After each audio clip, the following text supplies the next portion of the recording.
நம்ம பார்க்க போறது ஒரு சூப்பரான டேஸ்டான ஒரு வித்தியாசமான சட்னி தான் அரைக்க போறோம். இதை நீங்க தண்ணியா வச்சு சாப்பிட்டாலும் சாப்பிடலாம், இல்ல கெட்டி சட்னியாவும் வச்சு சாப்பிடலாம். இதுக்கு தேங்காயும் வேண்டாம், பொட்டுக்கல்லையும் வேண்டாம், வேர்க்கல்லையும் வேண்டாம். ரொம்ப நல்லா இருக்கும் டேஸ்ட். ஒரு ஹெல்த்தியான சட்னி.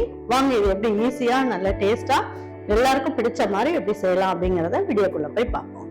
இதுக்கு ஒரு 2 ஸ்பூன் அளவுக்கு எண்ணெய் ஊத்திக்கலாம்.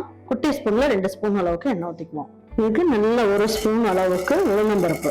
இது கொஞ்சம் நல்லா பொரிச்சுக்கலாம், கொஞ்சம் நல்லா இருக்கும், டேஸ்ட் சூப்பரா இருக்கும்.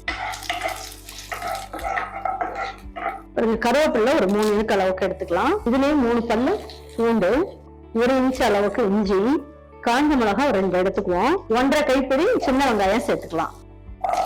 சேர்த்துட்டு இதெல்லாம் நல்லா வதக்கிக்கலாம்.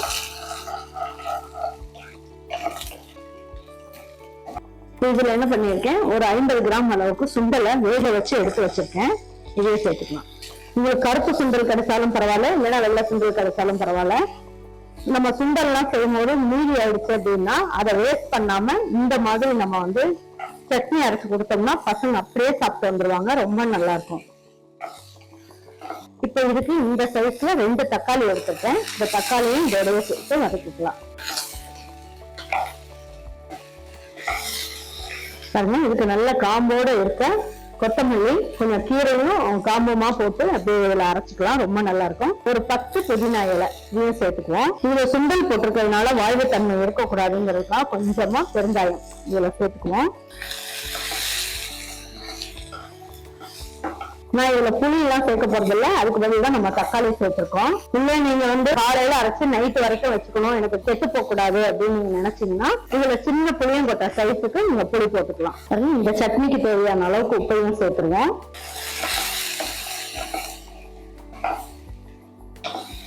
இந்த தக்காளியோட தோல் எல்லாம் பிரிஞ்சு வர ஆரம்பிச்சது. இந்த ஸ்டேஜ்லயே உங்களுக்கு போதும். தக்காளி எல்லாம் நல்லா வதங்கிருக்கும்.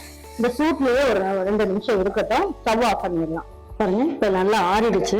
இப்ப எடுத்து மிக்ஸி ஜார்ல மாத்திக்கலாம். இன்னைக்கு இதை நான் தண்ணி சட்னியா அரைச்சு காட்டுறேன். பாருங்க, எவ்வளவு பேர் வந்தாலும் இந்த சட்னி அரைச்சிங்கன்னா இந்த சட்னி வச்சு சமாளிச்சிடலாம். இதுக்கு தேங்காயும் போட வேண்டாம், பொட்டுக்கல்லையும் போட வேண்டாம். இப்ப இதை பல்ஸ்ல போட்டு கொஞ்சமா தண்ணி ஊற்றி நல்லா நைஸா அரைச்சிட்டு வந்துடலாம். பாருங்க சட்னி பாருங்க எப்படி இருக்குன்ட்டு, பாக்குறதுக்கே சூப்பரா இருக்கும். எடுத்து ஒரு பாத்திரத்துக்கு மாத்திக்கலாம். இந்த சட்னி நல்லா தண்ணியா வச்சுக்கிட்டோம்னா ரொம்ப நல்லா இருக்கும். இல்ல கெட்டியா எனக்கு பிடிக்குமான்னா நீங்க கெட்டியாவும் வச்சுக்கலாம்.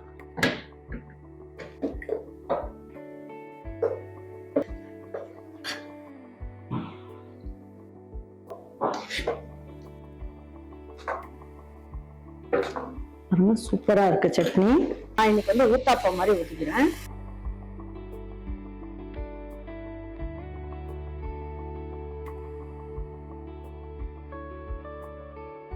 இப்ப நமக்கு இந்த சட்னிக்கு ஒரு தாளிப்பு கொடுத்துடலாம். 1 ஸ்பூன் அளவுக்கு எண்ணெய் ஊத்திக்குவோம். எண்ணெய் நல்லா காஞ்சிக்கிட்டு இருக்கு. இப்போ இந்த டைம்ல நம்ம என்ன பண்ணுவோம், ஒரு 1/4 ஸ்பூன் அளவுக்கு கடுகு சேர்த்துக்கலாம். இதுலயே உளுந்தம்பருப்பு கொஞ்சமா சேர்த்துக்குவோம். பாருங்க, தோசையும் நமக்கு ரெடி ஆயிடுச்சு. இது நல்லா பொரிஞ்சதுக்கு அப்புறம் ஒரே ஒரு பல்லு பூண்டு நீங்க என்ன பண்ணுங்க, தட்டி எண்ணெயிலே போட்டுருங்க. போடும் போது நல்ல வாசனையா இருக்கும். இது நல்லா பொரிஞ்சிடணும்.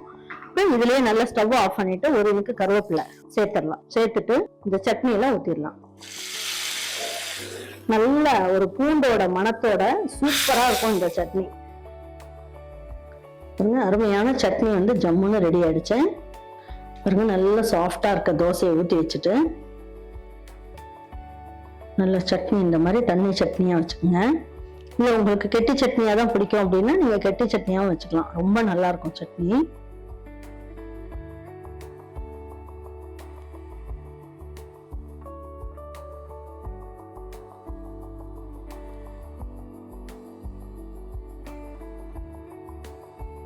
சொன்ன மாதிரி இந்த பொருட்கள் எல்லாம் சேர்த்து நீங்க செஞ்சு பாருங்க.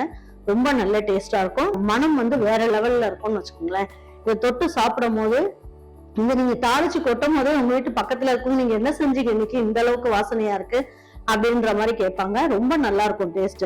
கண்டிப்பா இந்த சட்னி உங்க வீட்டுல இருக்கவங்களுக்கு நீங்க செஞ்சு கொடுத்துட்டு அவங்களுக்கு எல்லாம் பிடிச்சிருந்ததுன்னா லைக் பண்ணுங்க, ஷேர் பண்ணுங்க, சப்ஸ்கிரைப் பண்ணுங்க, மறந்துடாம கமெண்ட்ஸ் பண்ணுங்க.